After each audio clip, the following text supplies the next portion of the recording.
ఆ రోజు న్యూయార్క్లో అక్కడెక్కడో దీన్ని కాళేశ్వరం గురించి అడ్వర్టైజ్మెంట్ ఇచ్చారు. ప్రపంచంలో 8వ వింత అన్నారు.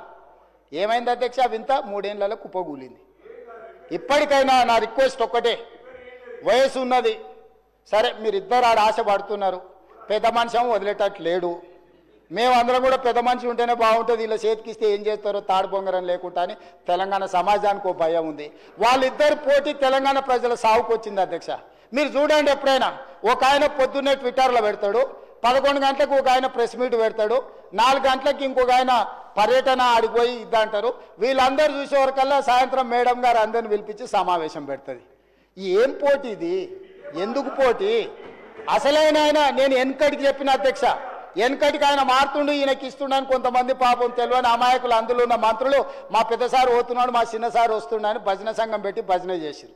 నేను రోజు చెప్పిన ఈపులు చింతపండు అవుతాయని పెద్ద మనిషి వచ్చి చెప్తాడని. సరిగ్గా నేను చెప్పిన నెలకే వచ్చి చెప్పిండు, ఎవర్రా వాడు అన్నాడు, ఈపు చింతపండు అవుతుంది ఇంకోసారి మాట్లాడతాను.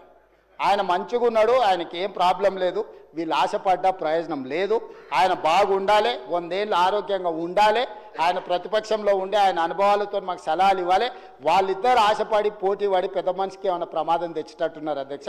మీరన్నా వేదిక మీద నుంచి ఆ పోలీసు వాళ్ళకు కొంచెం ఆదేశాలు ఇచ్చి వీళ్ళకు కూడా ఏదైనా జ్ఞానోదయం కలిగేటట్టు ఏదైనా 4 మంచి మాటలు చెప్పండి అధ్యక్ష.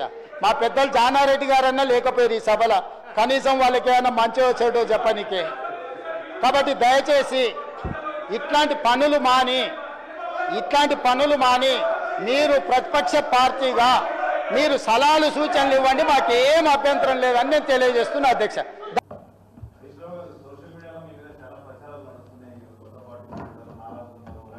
నేను ఇంత మంచిగా మాట్లాడితే నువ్వేంది?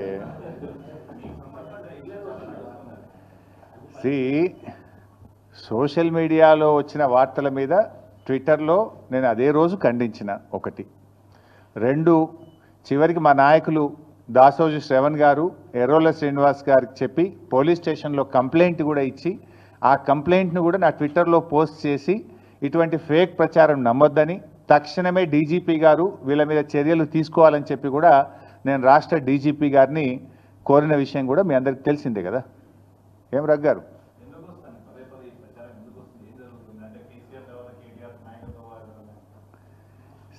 ఆ పంచాయతీ లేదు మా పార్టీలో.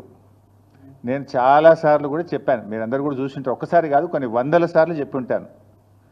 ఇవాళ కేసీఆర్ గారు మా పార్టీ అధ్యక్షుడు, ఆయన యొక్క ఆదేశాలను తూచా తప్పకుండా పాటించే ఒక క్రమశిక్షణ కలిగిన కార్యకర్త హరీష్ రావు అని చెప్పిన.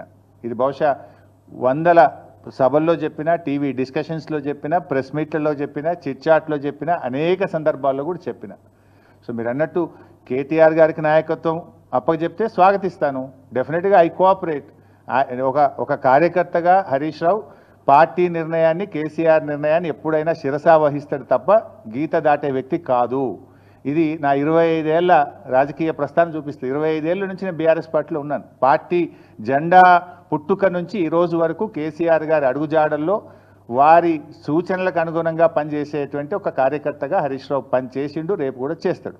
Thank you.